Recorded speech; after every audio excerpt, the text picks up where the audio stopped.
reflexão. Graças a Deus. Amados ouvintes, após o nosso momento de oração, nesta noite pelo nosso irmão Manoel, graças a Deus, vamos dar continuidade aqui ao nosso programa com um momento de reflexão. Queridos ouvintes, você que nos acompanhou ontem, viu que nós aqui introduzimos o assunto a esperança proposta. Né? A esperança proposta, tendo por base na carta aos Hebreus, capítulo 6, o versículo 17 nos diz: por isso, Deus, quando quis mostrar mais firmemente aos herdeiros da promessa a imutabilidade do seu propósito, se interpôs com juramento, para que, mediante duas coisas imutáveis, nas quais é impossível que Deus minta, forte alento tenhamos nós, que já corremos para o refúgio, a fim de lançar mão da esperança proposta, a qual temos por âncora da alma, segura e firme, e que penetrou além do véu, onde Jesus, como precursor, entrou por nós, tendo se tornado sumo sacerdote para sempre, segundo a ordem de Melquisedeque. Aos Hebreus, capítulo 6, do verso 17 ao versículo 20. Meus queridos ouvintes, esperança proposta. Como falamos ontem, a Bíblia nos apresenta algumas esperanças. E aqui nós destacamos 6 esperanças que nós encontramos na Bíblia. E aí também lemos aqui para base Lamentações de Jeremias, capítulo 3, e o versículo de número 26, que é um versículo direto, objetivo, que diz: bom é ter esperança. Bom é ter esperança e aguardar em silêncio a salvação do Senhor. E nós somos dos que creem, dos que procuram a interação bíblica, por assim dizer, ou seja, nós cremos e buscamos e encontramos que a Bíblia ela é interligada do primeiro ao último livro. E então, queridos ouvintes, conforme lemos, para que mediante duas coisas, Hebreus 6,18, para que mediante duas coisas imutáveis, nas quais é impossível que Deus minta, forte alento tenhamos nós, que já corremos para o refúgio. E quem não já leu nos Salmos que Deus é o nosso refúgio? A fim de lançar mão da esperança proposta. Tem uma proposta de esperança, queridos ouvintes, para nós, tá certo? E como, por exemplo, ontem nós vimos alguns versículos que a Bíblia mostra bem mais outros, mas nós lemos e vimos pela Escritura a esperança da ressurreição dos mortos. A esperança da ressurreição dos mortos é um dos pontos principais do cristianismo. Creio na ressurreição dos mortos, está no credo, nos credos do cristianismo, os denominados credo apostólico, né? E acima disso está na Escritura, como Jesus, o apóstolo Paulo falava, a referência que lemos ontem, sabendo Paulo que uma parte era dos saduceus e outra dos fariseus, clamou no sinédrio: varões, irmãos, eu sou fariseu, filho de fariseu, e por causa da esperança da ressurreição dos mortos é que estou sendo julgado. O apóstolo Paulo falou isso, está registrado em Atos, capítulo 23, verso 6. E o Senhor Jesus disse por 3 vezes no capítulo 6 de João, capítulo 6 de João, verso 40, 44 e 54, e eu o ressuscitarei no último dia.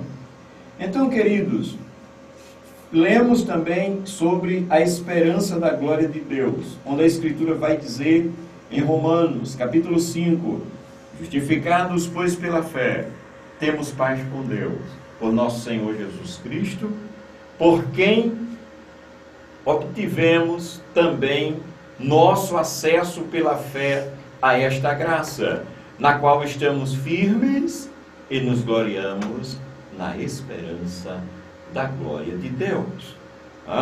O mistério que esteve oculto dos séculos, desde os séculos e de gerações, mas agora foi manifesto aos santos, aos seus santos, a quem Deus quis fazer conhecer quais são as riquezas da glória deste mistério. Deus quis fazer conhecer Deus fazer conhecer quais são as riquezas da glória deste mistério entre nós, entre os gentios, que não somos judeus. E que mistério é esse? Que é Cristo em vós, esperança da glória. Colossenses capítulo 1, 26 e 27. Então, querido, dando sequência, nós temos agora a esperança da justiça, como esperança proposta. Nós entendemos isso e encontramos na Escritura o terceiro ponto, esperança da justiça. E queremos iniciar lendo Mateus 5 e 6, que diz: bem-aventurados que têm fome e sede de justiça, porque eles serão fartos. E quem disse essas palavras é poderoso para cumprir. Foi Jesus. Isso faz parte da introdução do sermão chamado, tão conhecido Sermão da Montanha ou Sermão do Monte, que dá-se início aqui no capítulo 5 e vai até o capítulo 7 de Mateus, onde Jesus ensina muita coisa nesse sermão. Mas logo no início ele diz: bem-aventurado os que têm fome e sede de justiça, porque eles serão fartos. Existe uma esperança de justiça, esperança da justiça. Depois Jesus diz, ainda dentro do mesmo sermão, no capítulo 6, verso 36, verso 33, o seguinte: mas buscai primeiro o reino, o seu reino, ou o reino de Deus, e a sua justiça, e todas estas coisas vos serão acrescentadas. Nessa parte ele está falando das preocupações que o homem, que o ser humano tem, e o Senhor Jesus instrui aqui o seguinte, que se nós buscarmos em primeiro lugar o reino de Deus, essas demais coisas que são preocupações humanas, como comer, o vestir-se, o se alimentar, a provisão com a vida, Jesus garante que em buscando o reino de Deus e também com trabalho, é bom entender essa parte, que se nós não lermos direito, vamos pensar que Jesus está dizendo, não precisa trabalhar. E não é bem isso que está nessa palavra. Mas nós estamos focando na questão da justiça, esperança da justiça. Jesus já falou aqui que é bem-aventurado quem tem fome e sede de justiça, e que quem busca primeiro o reino de Deus e também a justiça de Deus, as demais coisas vêm. Porém, quando Paulo começa a falar sobre a justiça de Deus, ele começa a dar uma luz mais adiante. Por exemplo, Romanos 1 e 17 está escrito: porque no Evangelho é revelada de fé em fé o quê? A justiça de Deus. Como está escrito, mas o justo viverá. Frente, digamos assim. E ele continua: glória seja dada ao nome do Senhor. O apóstolo Paulo também em Romanos, capítulo 3, a partir do 21, diz assim: mas agora, sem a lei, tem se manifestado a justiça de Deus. Nós estamos falando sobre o ponto da esperança da justiça de Deus. E então o apóstolo escreve, está escrito na palavra de Deus, Romanos 3, 21, mas agora, sem a lei, tem se manifestado a justiça de Deus, que é atestada pela lei e pelos profetas. Isto é, a justiça de Deus pela fé em Jesus Cristo para todos os que creem.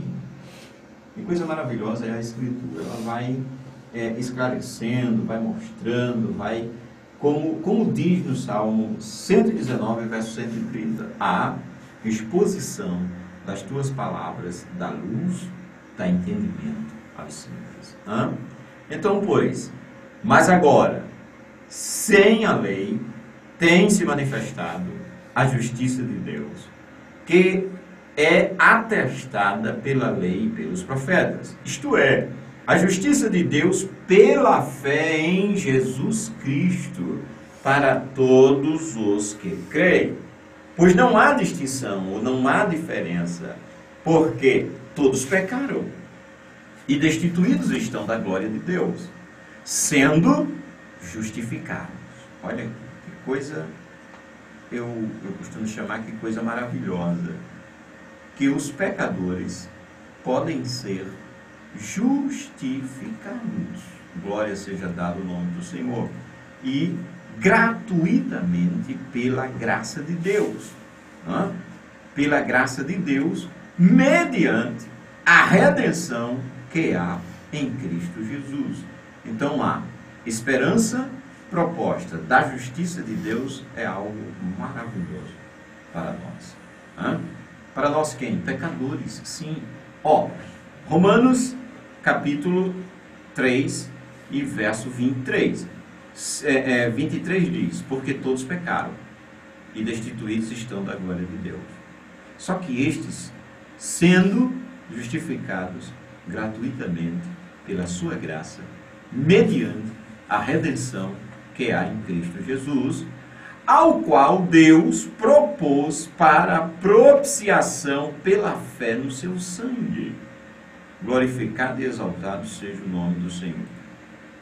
Ao qual Jesus Cristo Deus propôs para a propiciação pela fé no seu sangue, para demonstração da sua justiça, por ter ele na sua paciência deixado de lado os delitos cometidos, para a demonstração da sua justiça neste tempo presente, para que ele seja justo e justificador daquele que tem fé em Jesus. Meu querido, é uma bênção advinda de Deus para nós. Uma bênção divina e advinda, ou seja, vinda de Deus para nós, que é também denominada de graça. E isso significa graça, bênção divina, favor, um favor da parte de Deus, imerecido. É um dos significados mais básicos e principais também da graça de Deus. E nós estamos percebendo por esses textos lidos que a justiça e a justificação da parte de Deus, ela está misturada com essa graça. Você sabe o que, relendo o texto aqui, glória seja dada o nome do Senhor.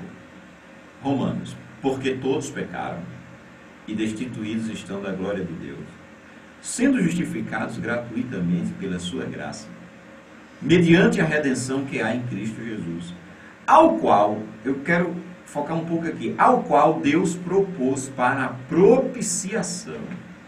E sem sombra de dúvida, amigo, nós costumamos ler um pouco a Bíblia, e propiciação, ela não é uma palavra tão costumeira no nosso meio, mas o significado dela é tremendo. Sabe o que significa propiciação? É o ato de justificar o pecador, remover a culpa do pecado através de um sacrifício. Que coisa tremenda.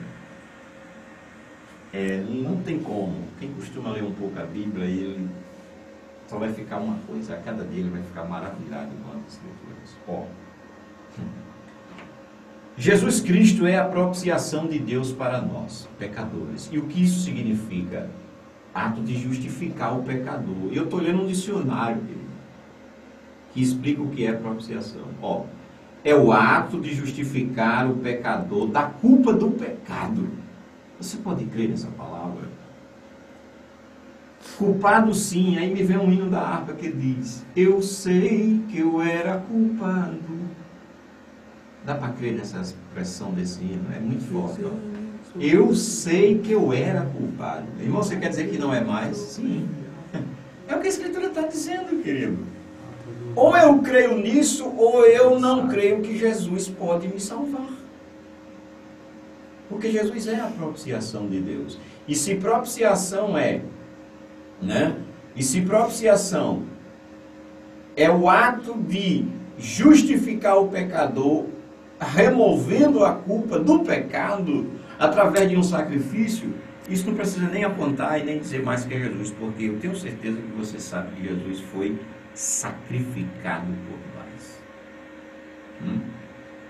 É ritual espiritual oferecido, propiciação, para obter o perdão. Esse termo ritual aqui, isso nos remete ao sacrifício de Jesus. Teve todo um processo, todo um procedimento para Jesus chegar a morrer por nós. Nisto está o amor, não em que nós tenhamos amado a Deus. Olha como é que é esse dicionário, ele pega um versículo para colocar aqui. Nisto está o amor, não em que nós tenhamos amado a Deus, mas em que Ele nos amou a nós e enviou seu Filho para propiciação pelos nossos pecados. Ou seja, propiciação, enviou Jesus para propiciação, enviou Jesus para justificar o pecador e remover a culpa do pecado. Você crê nisso? É necessário crer nessa verdade. A doutrina da propiciação, a doutrina de justificação. A doutrina da propiciação é que Jesus tira, remove o nosso pecado. E é impossível não lembrar e citar: eis aí o Cordeiro de Deus que tira o pecado do mundo. Na carta aos Romanos vai dizer, na carta aos Hebreus diz que Jesus veio para aniquilar, e eu amo a expressão aniquilar o pecado, porque aniquilar é destruir. E Jesus veio para fazer isso. E Ele o fez muito bem, obrigado. Amém, queridos? Coisa maravilhosa. Esperança proposta. Esperança da ressurreição dos mortos. Esperança da glória de Deus. Esperança da justiça de Deus. De sermos justificados. Mas não por nós, queridos. Na frente nós vamos ler que quando Paulo escreve a Tito, ele diz, não que nós tenhamos feito boas coisas, atos de justiça. Não. É como também acabamos de ler, que bendito seja o nome do Senhor. Isso está lá nas cartas de João. Não, nisto está o amor. Não em que nós tenhamos amado a Deus, mas em que Ele nos amou a nós e enviou seu Filho pelos para propiciação pelos nossos pecados. Isto é, para nos justificar. É o ato de justificar o pecador, ou remover a culpa do pecado, através de um sacrifício. E esse sacrifício, é bom crer e entender, que não é sacrifício nosso, é o sacrifício do Cordeiro de Deus, que tira o pecado do mundo. Amém, queridos? Então vejamos, sendo justificados gratuitamente, nós estamos na esperança da justificação, na esperança da justiça, que se confunde, que se mistura com a justificação. Está certo? Glória seja dada ao nome do Senhor. Porque todos pecaram, verdade, destituídos estão da glória de Deus, sendo justificados gratuitamente, pela sua graça, mediante a redenção que há em Cristo Jesus, ao qual Deus propôs como propiciação. Foi Deus que fez isso, querido. Isso aqui é a mesma coisa, quer dizer, foi Deus que deu, que enviou, que deu o seu Filho Jesus para tirar os nossos pecados. Eu preciso crer nessa verdade. Pela fé. E como é que se recebe isso? Pela fé no sangue do Cordeiro, no sangue, no seu sangue, para a demonstração da sua justiça. Por ter Ele, na sua paciência, deixado de lado os delitos outrora cometidos, para a demonstração da sua justiça nesse tempo presente, para que Ele seja justo e justificador, e também justificador do que tem fé em Jesus. Nós precisamos ter fé, mas é fé em Jesus. E para concluir as leituras diz, no entanto, nós entretanto, pelo Espírito, aguardamos a esperança da justiça que provém da fé. Eu acabei de ler aos Gálatas 5:5. Aquele que não conheceu o pecado, Deus, olha essa escritura, o fez pecado por nós, para que nele fôssemos feitos justiça de Deus. Isso é a Escritura, amados. Aquele que não conheceu o pecado, Deus o fez pecado por nós. Quem não conheceu o pecado? Jesus. Aí a Escritura diz, Deus o fez pecado por nós. Sabe para quê? Para que nele fôssemos feitos justiça de Deus. Querido, digamos, jogando limpo, eu não sei como é que Deus faz isso. Assim, no entendimentozinho humano, certo? Mas eu só sei que está escrito que o pecador, quando ele crê em Jesus, ele torna-se, ele é feito justiça de Deus. E é o que está escrito. Não adianta a gente querer explicar a fé de uma forma racional, tem que ser por fé mesmo. A fé cristã, a fé que crê na salvação, ela é desse jeito. Ou eu creio ou eu deixo de crer. Se eu tentar botar razão, ciência aqui, eu vou me embananar e não vou crer em nada. Então é melhor crer. Aquele que não conheceu o pecado, Deus o fez pecado por nós e acabou. Para que nele fôssemos feitos justiça de Deus. Então, querido, dentre a esperança proposta, nós temos a esperança da justiça de Deus, que se cumpre em Jesus Cristo, e isso vem para o pecador ser justificado. Eu só sei dizer o que está escrito. Não me pergunte coisas teológicas aqui, que eu não sei nem dizer o nome. Entendeu? Vem me perguntar termos, mas eu sei que eu estou lendo na palavra. Que Deus fez Jesus pecado por nós, para que em Jesus nós fôssemos feitos justiça de Deus. Que Deus te abençoe, meu querido, em nome de Jesus.